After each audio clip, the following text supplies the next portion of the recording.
I will do my best to get us back on schedule because there are a lot of great speakers today. Can you all hear me all right?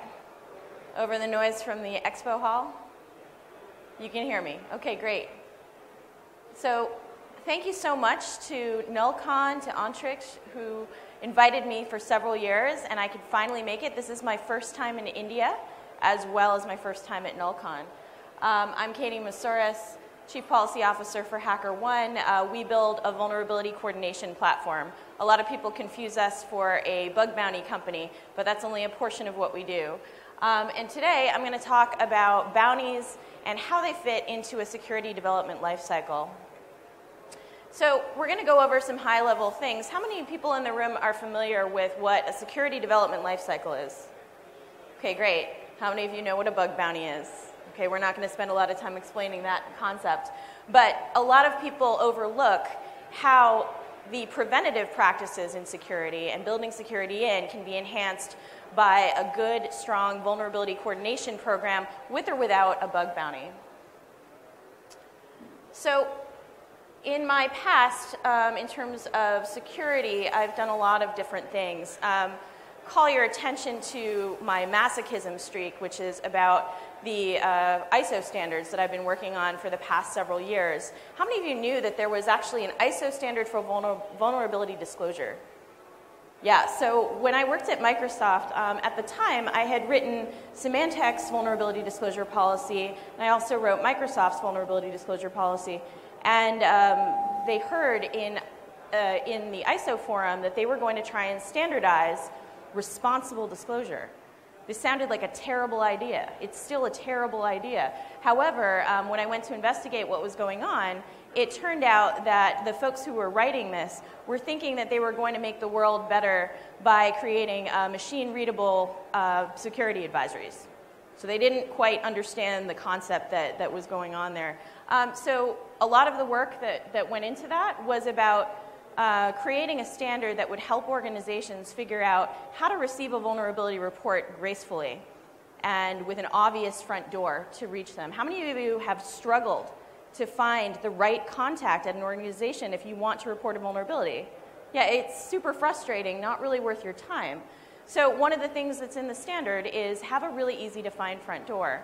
And the other major thing that's in the standard is when you do create an advisory, have it contain meaningful information so that affected users and affected upstream and downstream software providers who may be using your software as a component of their stack have a way to deal with the vulnerability, have a way to identify whether or not they're vulnerable, have a way to remediate the issue, and know what the maximum impact could be. So that's essentially what's in that standard.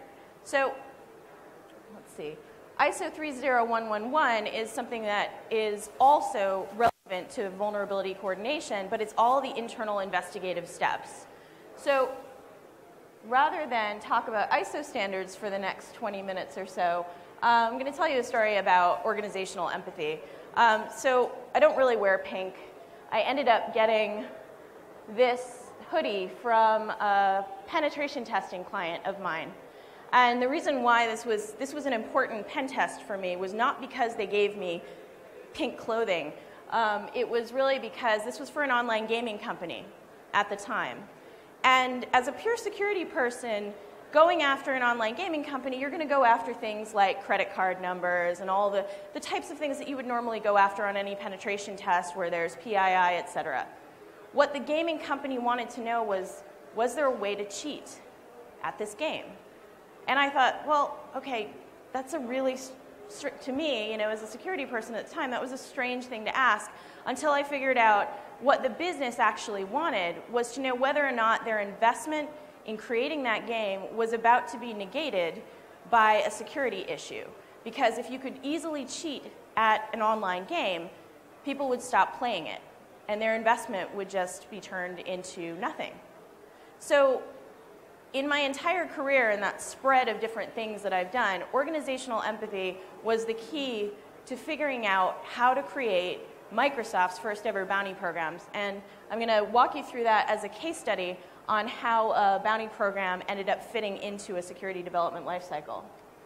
So you all seem to know what an SDL is. It is a process that's in place to build security in from the ground up. There are many different models that you can follow, and people tend to be religious about it. Here are some resources, and I'll share the slides with the conference in case the conference is interested in publishing them.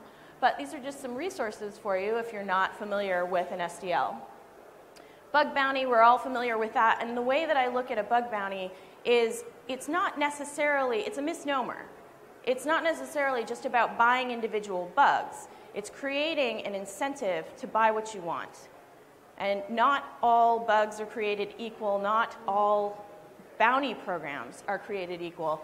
And if you're thinking about it in terms of creating an incentive program that allows you to target what exactly you want to learn about from the hacker community, it can create some really good opportunities for you to align what you want, what your engineers want, and ultimately what your users want with what hackers want, which is to be thanked and maybe given a little bit of cash. So bounties aren't one size fits all, and a lot of people confuse this as well. You'll hear a lot of people say, oh, well, it's so much cheaper than pen testing. I'm just going to stop pen testing and just do a bug bounty, and that'll solve my problems. Well, just like you cannot bounty your way, you cannot pen test your way to being secure. You have to try and build in security from the ground up. You also cannot bounty your way to secure. And it's not an appropriate replacement for penetration testing. It's an appropriate thing to augment what you're already doing in terms of security. Also, if you're not feeding the results of either a vulnerability coordination program or a bounty program, if your organization is mature enough to handle it, back into your security development lifecycle, then you're wasting your time. You're just going to be playing bug bash for the rest of your life, pretty much. So this is a diagram that, it maps to, I don't know how well you can see this, but it essentially maps to, an average security development lifecycle. And calling your attention to the last three phases here, this is where a vulnerability coordination program and potentially bounty programs would fit in to what you're already doing in terms of secure development. So if you think about it in terms of the verification phase, where this is still pre-release, that is an opportunity for you to do your in-house penetration testing, also an opportunity for you to invite external penetration testers, and in some cases, invitation-only bounty programs. Another obvious place, and remember I mentioned those ISO standards, planning to respond to vulnerabilities, planning to have a way for people to reach you, to tell you about potential security vulnerabilities is super important, because no matter how much you have been doing what I call the dental hygiene of security, you're brushing and flossing your code, you're fuzzing it, you're doing all of your static and dynamic analysis, no matter how much you do that, you will miss things. You will end up with bugs in the end, and you need to plan to respond for that.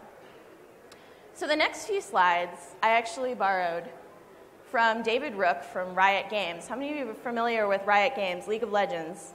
Any players in the room?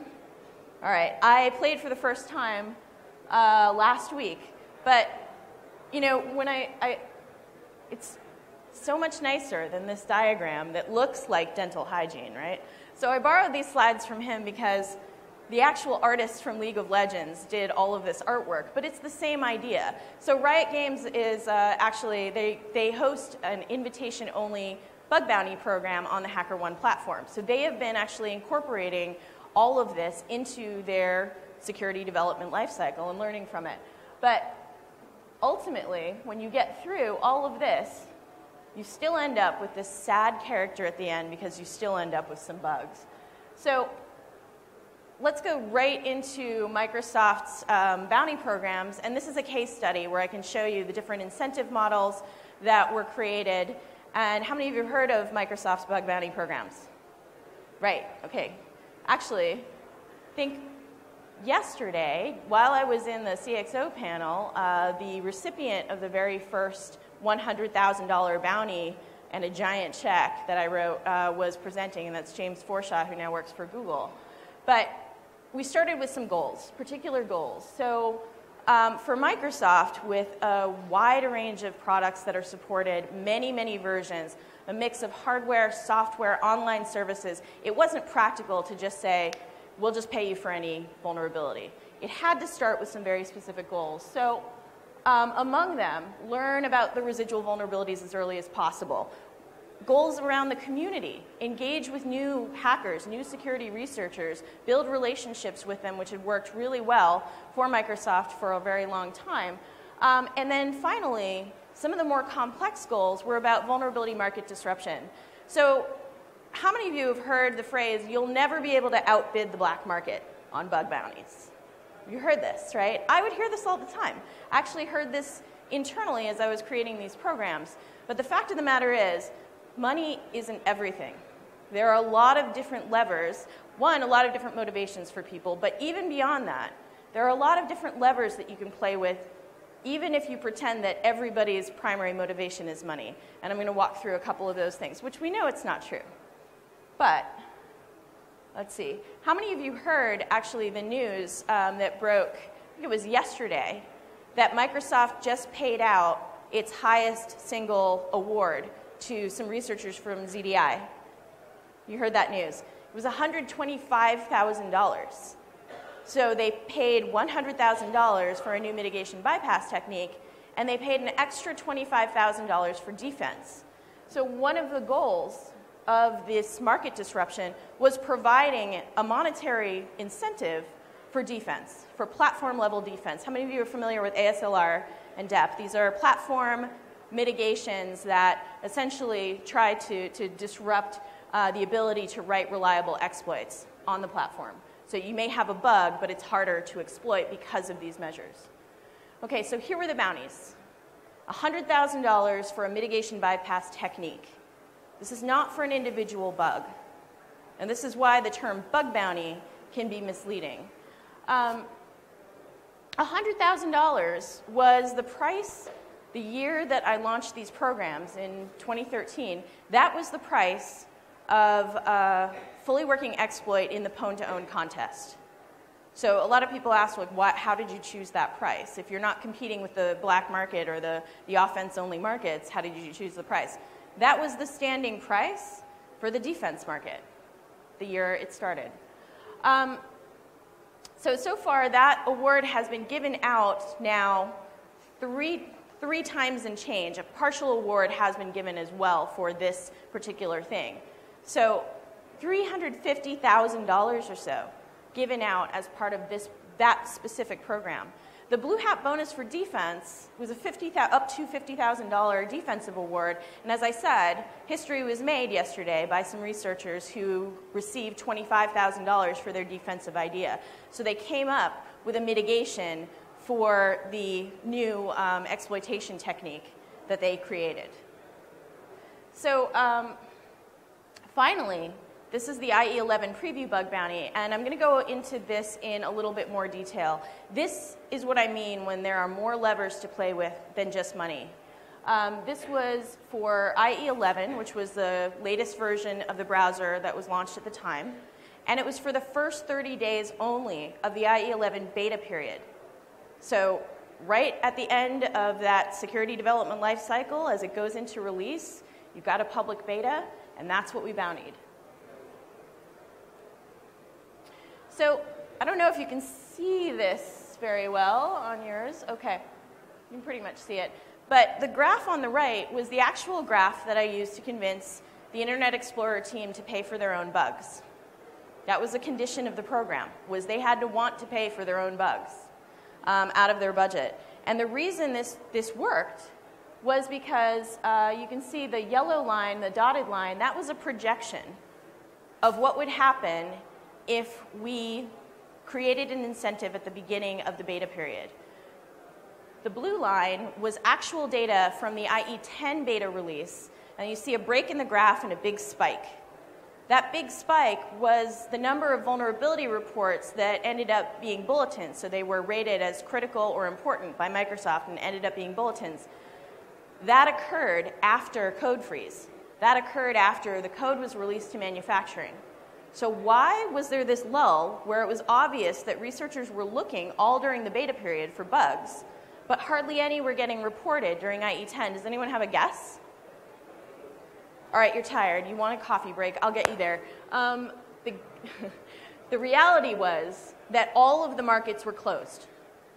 So most researchers would come to Microsoft for free. Over 200,000 non-spam email messages a year came into Secure at Microsoft that required some level of additional investigation and triage. They didn't end up all being valid bugs.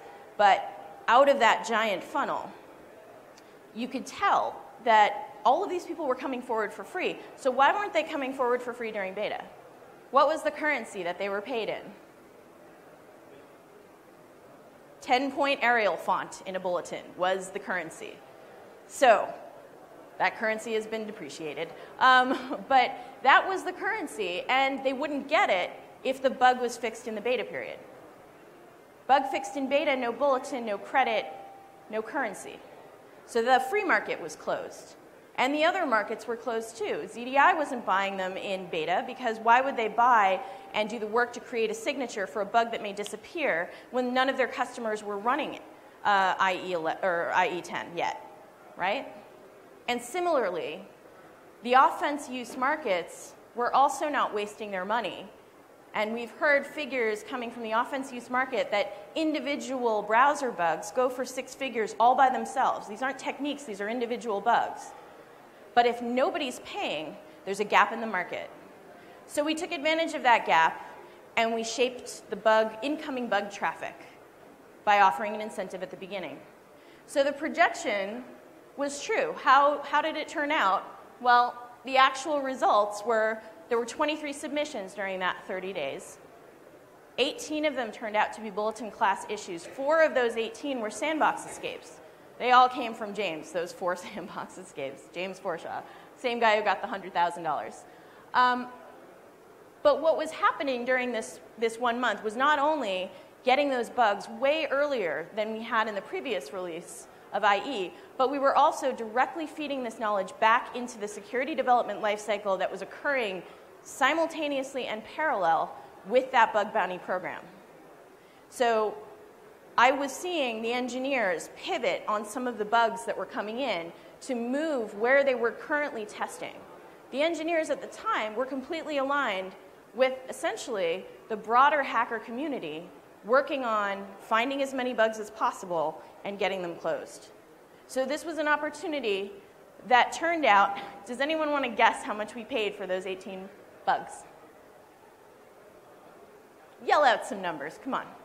I told you on the black market they were going for 100 grand a piece. How much do you think we paid in total? How much? 50. Wait, 50? Okay, wait, 2,050. This is like The Price is Right. Whoever guesses closest but doesn't go over wins. You don't win money though.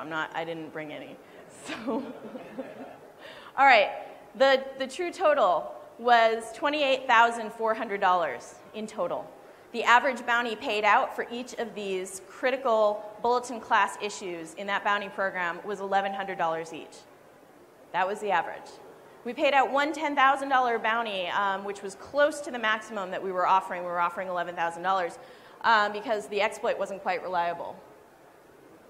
Okay, so James and the giant check. This was the giant check that I wrote to James Forshaw for $100,000. He had actually been awarded the money a lot earlier, but he was coming to Microsoft's internal hacker conference called Blue Hat.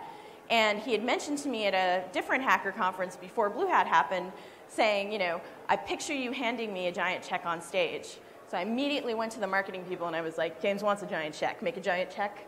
Yeah, with his name on it and everything. So that was really fun. But it was a historic moment. A lot of people who had said you will never be able to outbid the black market, especially for something as valuable as a new exploitation technique, they were proven wrong by the fact that the hacker community rose to the challenge and they did come in with a mitigation bypass technique that was brand new. So, let's see. If I can manage to wrap this up in the next 10 minutes, I hope you guys won't kill me. Is that good if I wrap it in 10? Can I have 10? All right.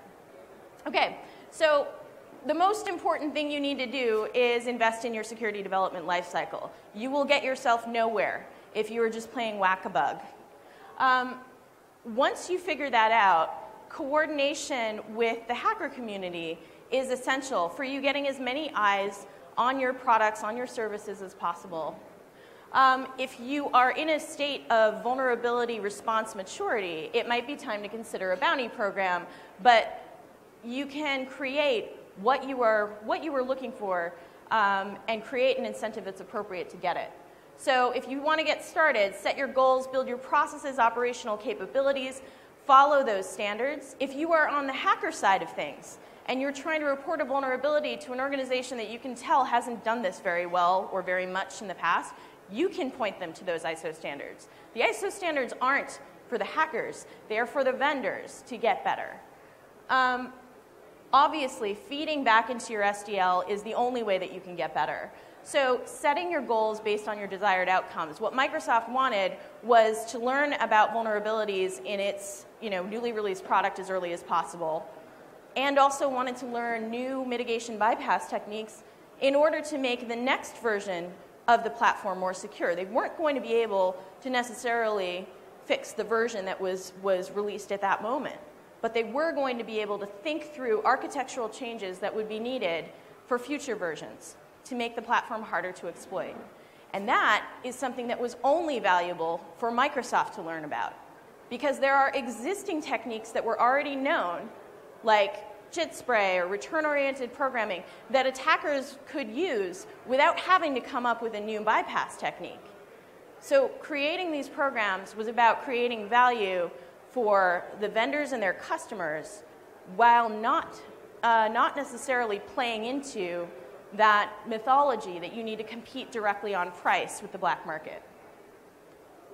So there's some resources on setting up your SDL, on vulnerability response, and then if you actually did do a bug bounty program, get real, expect that there will be an initial spike, especially around web services. That is fairly low-hanging fruit.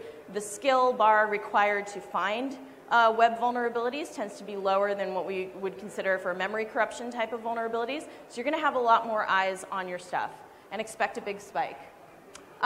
You might need to outsource temporarily, but I do recommend that even if you outsource temporarily, you want to be able to build these capabilities in-house. Dealing with the research community directly is one of the most powerful things that can help you not only recruit, but learn from some of the best minds that are out there that don't work for you yet or may never work for you. You can't hire everybody who is going to be able to find a vulnerability in your things. So measure your reporting trends. If you're starting fresh, put out a really easy way to get in touch with you from the research community, put out a welcome mat, essentially, and then, but really focus on your SDL. And then if you do have some trends to measure, look at the efficacy of your SDL. It's not enough that your bug count is going lower. You really want to make sure that the complexity of the bugs are increasing. So you want to to make it harder and harder to find vulnerabilities, but these vulnerabilities will get more and more interesting over time, and that low-hanging fruit will start to fall out. Okay, so this is just a quick cheat sheet on goals. So if you want to bounty, where if you've got multiple supported versions of a product and you want to protect the largest customer base, then you would bounty a product with the most market share. So Microsoft chose not to do that for IE because I believe IE 8 is still the largest, deployment of IE out there. Uh-oh. Whew. Oh, I knew it had to happen. Wait. No, it's still there. Oh, my God. Okay, that's great. I was going to ask for a candle and, a scarf from the deceased, and we were going to call upon the spirits of bug bounty hunters past. Anyway, so focusing on your newest products, as long as you are committed to fixing vulnerabilities that affect all downstream supported versions, is a perfectly legitimate way to go about it as well. And that's what Microsoft did for the IE 11 beta program. And then finally, if your goal is to disrupt your adversaries, understand what are the mitigations that make the attacker's job harder, and bounty not only finding out about new exploitation techniques, but also provide a bounty for defense. There's no reason not to, and you are the only one in that market. Okay, so back to our dental hygiene. In summary, if you're creating software and you're on the internet, it's super important for you to learn from your mistakes, have an ability to process vulnerability issues, and feed it back into your security development lifecycle. Because you will have this sad little guy at the end. You will have residual vulnerabilities. It's just a fact. The last thing that I'll say, and maybe I'll have time for one question, is there are anti-hacking laws emergent in the entire world. In the United States, ours is called the Computer Fraud and Abuse Act. And recently, the President of the United States offered some suggestions for changing the Computer Fraud and Abuse Act to increase punishments. So I'm sure there are similar laws here in India. If not, they are coming. And what this actually does, rather than deter criminals, it makes it a lot more risky for good hackers to come forward, to feel safe, especially when it's online services, all of those web services. It is technically illegal to look for vulnerabilities in web services unless you are explicitly allowed to do so and given authorization to do so in the United States. Not even having a bug bounty program actually protects a researcher in the United States from being prosecuted by the Department of Justice. Let that sink in for a second. So even if an organization says, I want to hear about the bugs, the current law as it's written technically doesn't allow anyone to go looking for them. So one of the things I do as Chief Policy Officer is I get to talk to lawmakers occasionally. They want to hear from somebody who has been on all sides of this vulnerability disclosure game and understand that, in fact, those programs that I outlined that were the case study wouldn't have been possible if the researchers didn't feel comfortable coming forward.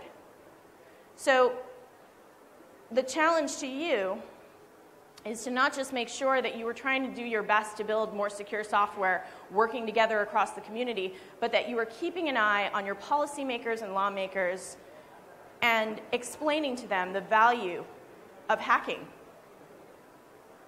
And so with that, I will thank you very much.